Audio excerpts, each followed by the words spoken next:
Not every unsettling night in the woods ends with something at your tent. Sometimes it's just a sound, and the slow work that sound does on your mind when you can't figure out what made it. Larry runs a channel called Work Less, Enjoy Life More. He's the calm, easygoing type, the kind of camper who takes his 2 dogs out, cooks a steak over an open fire, and keeps things honest. No exaggeration, no performance. Just a guy who genuinely loves being outside. That matters here. Because when someone this level-headed admits the woods have him rattled, it lands differently than when someone goes out specifically looking to be scared. The footage was uploaded on October 17, 2024. Larry had driven deep into the mountains south of Flagstaff, just over 7,000 feet up, into a stretch of forest he'd never pushed this far back into before. It was an old burn area, mostly recovered, but the dead trees still stood scattered among the new growth. That mix gives a place a particular kind of quiet, and it was remote in the way that actually counts. Barely a single bar of cell service, no one nearby, cut off for the weekend. He got camp set up before dark, settled the dogs, and built a fire as the temperature dropped into the mid-40s. For most of the night, it was exactly the trip he came for. Then something out in the dark made a sound he couldn't place. Probably just a stick though. Like a branch falling out of a tree or something.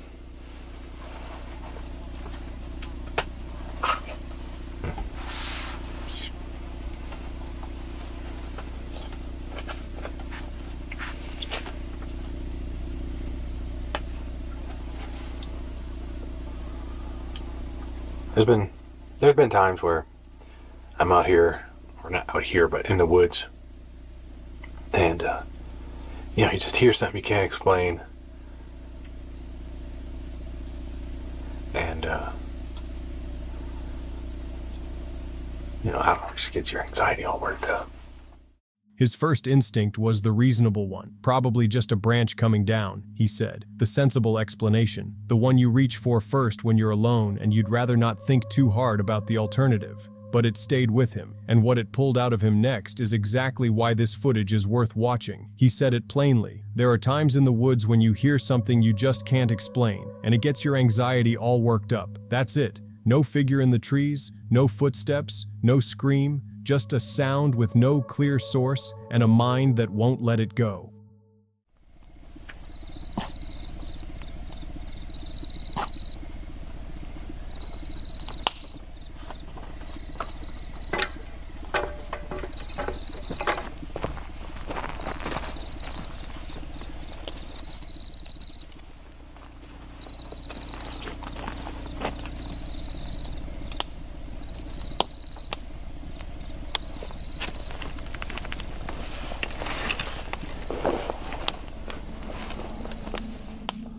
What makes this uncomfortable to watch is the time. Not one moment of fear, hours of it. Larry kept finding himself going still by the fire, just listening into the dark. And at some point he put into words the thing that anyone who's camped alone already understands. He wanted it to be a cow, a coyote, anything with a name he could attach to it and finally set down. He wasn't looking for a mystery. He wanted an answer so he could stop thinking about it and actually relax.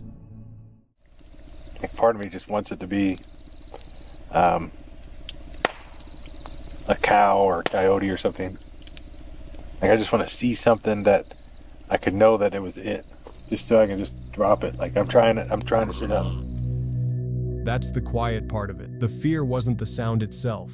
It was not knowing what made it, and the way that uncertainty sat with him through the night, keeping him half awake, listening, waiting for something that never came. The dogs barked at one point. He sat up. Nothing. No answer. No follow-up. Just silence settling back in around the fire. There's no dramatic ending here. Nothing stepped out of the trees. He slept, woke to a cold, clear morning, made his coffee, and the dogs were fine. Camp was untouched. Whatever made that sound stayed exactly what it had been all night. Unidentified. He drove home with it still unresolved, and that's its own kind of unsettling. It doesn't take a stranger or something you can't explain to get under your skin out there. Sometimes it's just a sound you can't name, and the slow realization that the woods aren't going to give you an answer. Most nights they don't. Brock Jonasson isn't a YouTuber. He's a fisherman who happened to be in Alaska on a trip when something found him first. He pulled out the camera because what was happening in front of him was too significant to let pass undocumented. When he got home and watched the footage back, he made the call that most people in his position would make. He uploaded it. The video took off quickly, and watching it, it's not hard to understand why. Smells us now.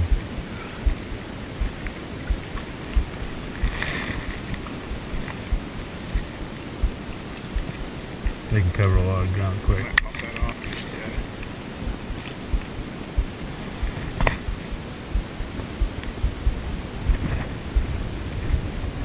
Little guy, I think he's just gonna go around us.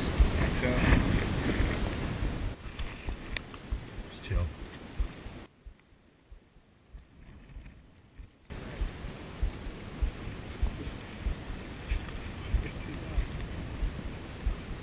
Hey, bear. Go on. Go on. Go on, bear. Go on, bear. Go on. Go on, bear. Go on. Don't look at it. Go on.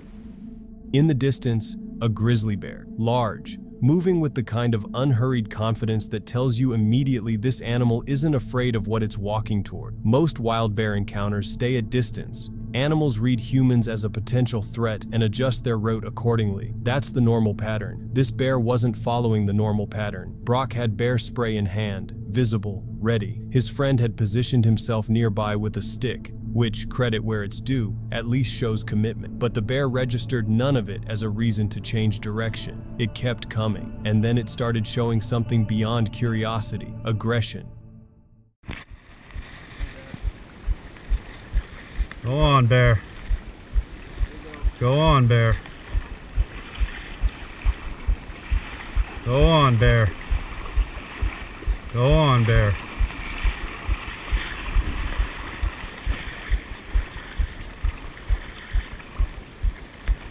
Go on, bear. Let's just keep walking.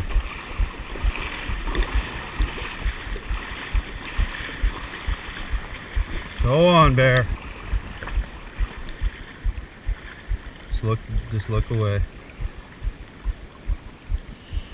Go on, bear. Go on, bear. Go on, bear.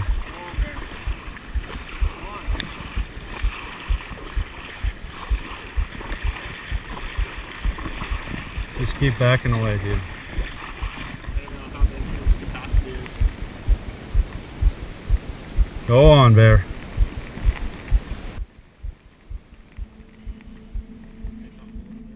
The longer you watch this footage, the more the tension builds. Bears don't typically close that kind of distance on humans unless something has shifted. Confidence, territorial instinct, hunger, or simply the calculation that the threat in front of them isn't significant enough to avoid. None of those scenarios are comfortable. What saved this from going further was composure. They held their ground, kept their voices steady, and didn't give the bear the sudden movement or panic that can flip a tense standoff into something much worse. Eventually, the bear pulled back. The encounter ended without injury, but the footage tells the real story. This wasn't a distant sighting from a safe overlook. This was a grizzly bear, closing distance, ignoring deterrence, behaving with a confidence that left very little margin for error. Their hearts were hammering. You can hear it in every word. And honestly, given what was standing in front of them, that's the only reasonable response. Forrest Galante is a world-renowned wildlife biologist and television host who has dedicated his career to bringing the natural world closer to the people watching at home. Discovery Channel, on-camera wildlife work, his own natural history series. He travels to some of the most remote corners of the planet to film, often for days at a time with minimal support. His content is educational, thrilling, and genuinely unlike most wildlife programming out there. But in this particular video, he heads deep into the Central American jungle with a single goal: find the deadliest predator in the Americas, and he has 24 hours to do it.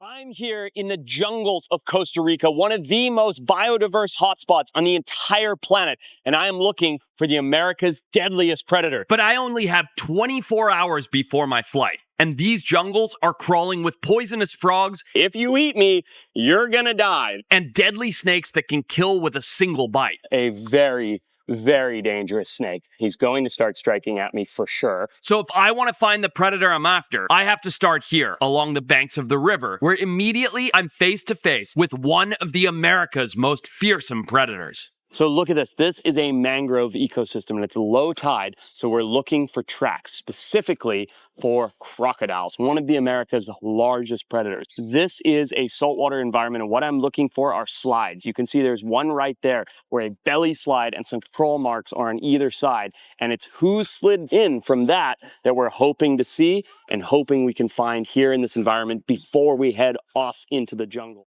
Part of what makes Forrest's approach so compelling is that he doesn't just observe. He gets his hands on the animals whenever he can, gets them in front of the camera, shows you exactly what you're dealing with up close. It's effective. It's also dangerous. Even with years of experience, wild animals don't follow a script. After spending hours working through the jungle, night had fully set in, 7 hours left on the clock. That's when they spotted a spectacled caiman in the water. Forrest moved in to catch it, and it nearly went very wrong, very fast.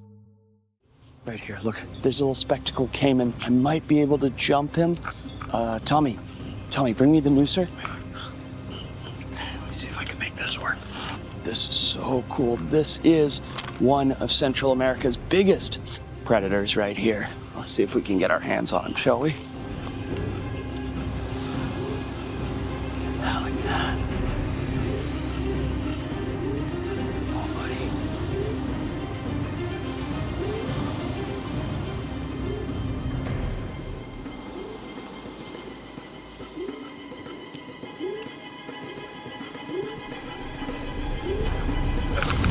There we go. Hey, bud. Gotcha. Look at you. What a beautiful little caiman you are, huh? Look at this. So this guy is a beautiful little spectacled caiman. Whoa. Oh, boy. He almost got me there. Didn't let him wear out at all. All right, I see him. I'm going to go get him. It's gonna be real. Whoa! Look right next to him. There's a giant Central American snapping turtle. This place is alive with stuff. Holy crap. That was closer than it looked. And if you're thinking the animal was too small to do any real damage, watch it again. The bite force on a spectacled caiman is disproportionate to its size, and the speed is something most people don't expect until they're already in trouble. If that strike had connected anywhere near his neck, the outcome could have been genuinely serious. Joey Mack makes dirt bike content, trails, off-road runs, remote locations most people never reach on foot. His videos are entertaining, high energy, the kind you put on when you want to feel like you're out there with him. This particular video took a turn nobody expected. What is going on, lady boys? Just lost out here in the forest. Just kidding. Me and Brendan got brand new 2020 Honda CRF 110s. The video opens with Joey and his friend Brennan going over their bikes before heading out. Fuel injection, EFI, no more carburetor issues, which that is what I'm most pumped about for sure. So the reason I got rid of my L is the carb issues sucked on them so bad. And so we're hoping, we haven't put too many miles. We literally just rode these things for like an hour trying to find the trail to start Batista Canyon, but we've come up a little bit short, and so we're gonna try to figure it out. It should be down here somewhere. But not long after, they took the bikes off-road and pushed deeper into the backcountry. I can at least be brutally honest, which I would be with you guys either way. So let's get going here. Right off, it does shift a little bit weird, a little bit different than the 110s, but maybe I gotta get used to it.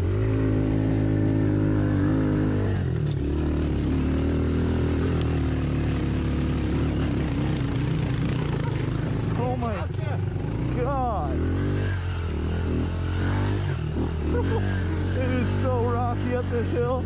Unreal. For most of the ride, it was exactly what it looked like. Two guys on dirt bikes having a good time in the middle of nowhere. Nothing unusual, nothing worth a second thought. And then, without any warning at all, that changed. Oh, bees! Bees! Oh, a lot of bees. Sorry, Brendan. I'm going back this way. I'm terrified of bees. I got attacked by killer bees one time. That is a whole nother, oh my God, what the hell is this?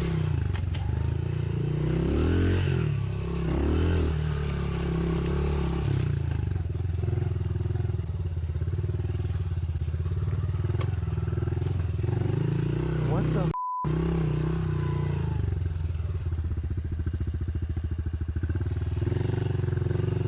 Where did she come from? Okay, that is creepy.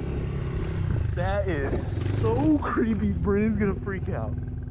Here's the thing, a girl in the middle of the city, completely normal. A girl on a busy hiking trail, also fine. But a girl alone, on foot, miles from any road, any town, any sign of other people, that's a different situation entirely. That's the kind of thing that makes you slow down and think. The way she moved when she spotted him, the way she was just there, in the middle of all that empty terrain, it didn't sit right. Dude. What was that?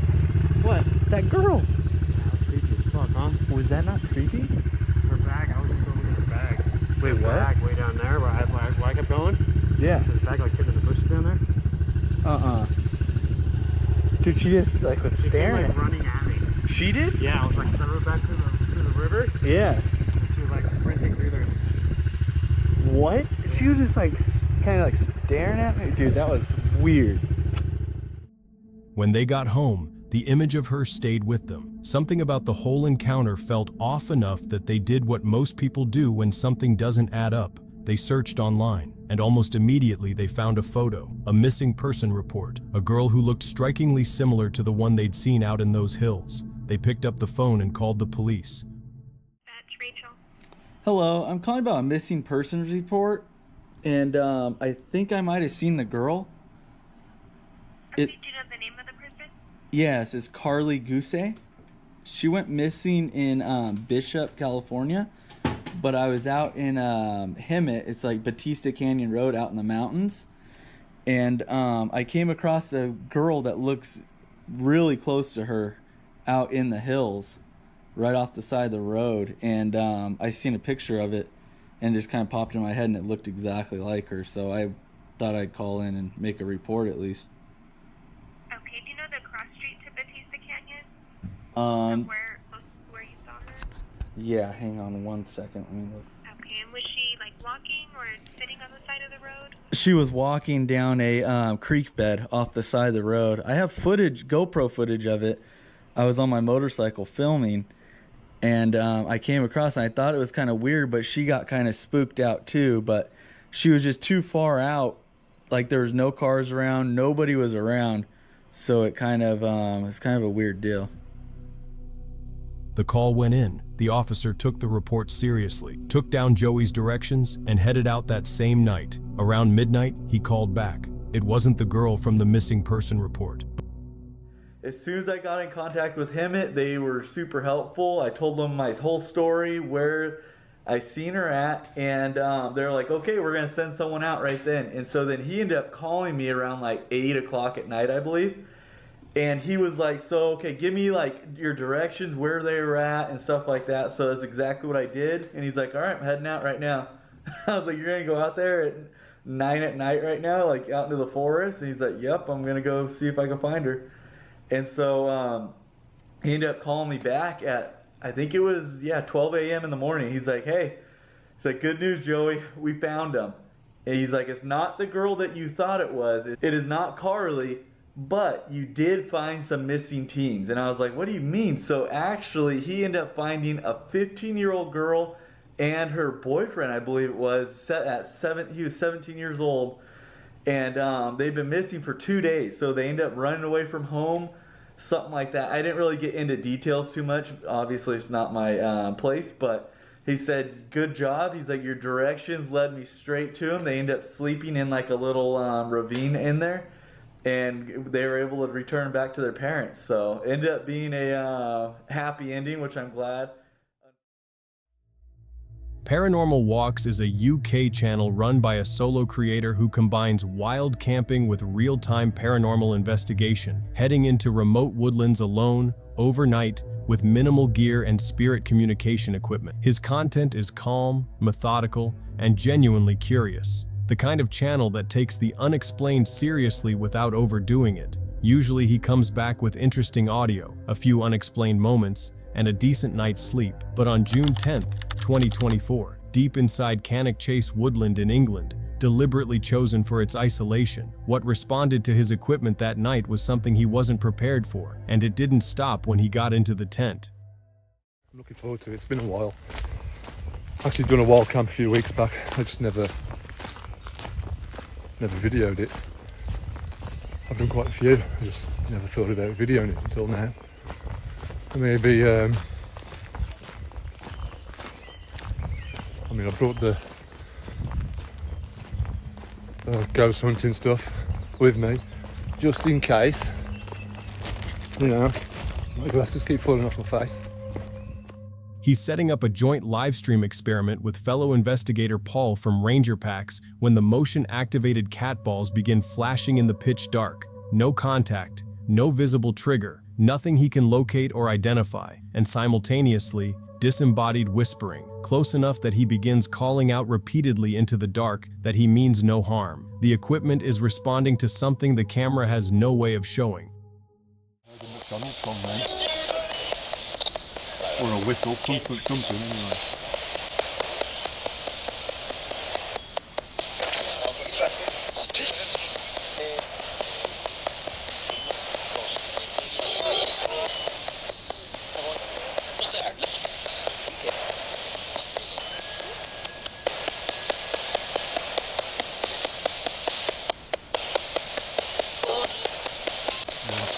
Spirits, do you make this tap ball? Spirits, do you make this tap ball?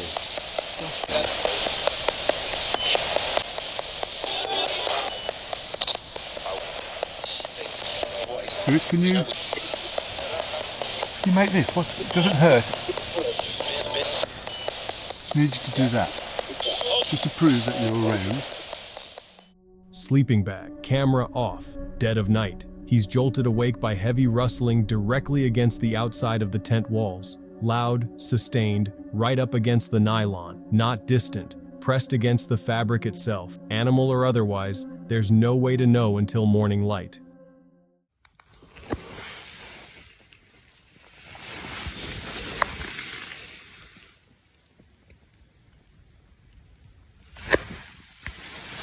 I heard. I mean, it could have been an animal, but it's woke me up. Stop now.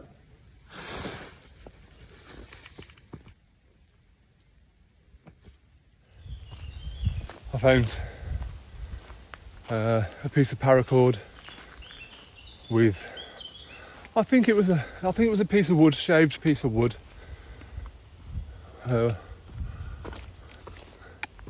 Hanging from the tree. So I didn't notice it last night. I didn't notice it first thing this morning. Only when I was doing my clear up one more time, I noticed it. Look at that. Somewhere over there, that's where I was.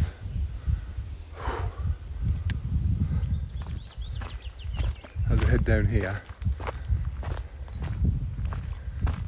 this is the spot, just where the trees are, over the path.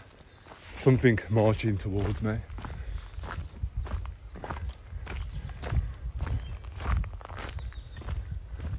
Feels completely different in the day.